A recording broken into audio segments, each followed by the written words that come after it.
Goeiemôre, Dok Matt wat praat. Ek en 'n klomp manne, ons gaan hengel daar op Henties.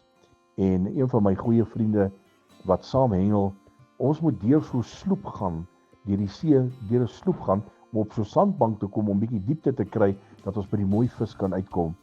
En toe ons nou vroegoggend deur hierdie sloep gaan en ons kom en ons hak 'n vis, nou moet jy hom weer deur die sloep bring na die kant toe.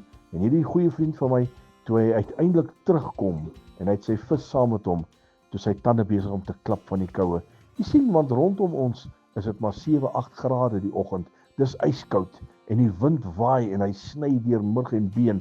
Hy klim later in die voertuig, hy vat 'n kombers, hy sny die middel van die kombers, sny 'n gat en hy trek die kombers vir hom aan. Ons sit die verwarmer in die kar, laat dit vuur warm begin raak, maar hy het nog steeds tande klap. Hy kry yskoud. En nou na die tyd, nou sit ek en dink aan hierdie goeters, daar by die koning van konings, dis hitte, al is dit winter, dis somer in my hart.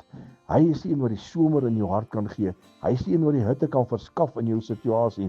Nie nodig om dit daar ver eenkant te sit nie, kom nader na die vuur toe, kom nader na die koning toe, kom na sy hitte toe, en ek kan u verseker, by sy hitte, gaan jy nie koue in hierdie lewe ervaar nie.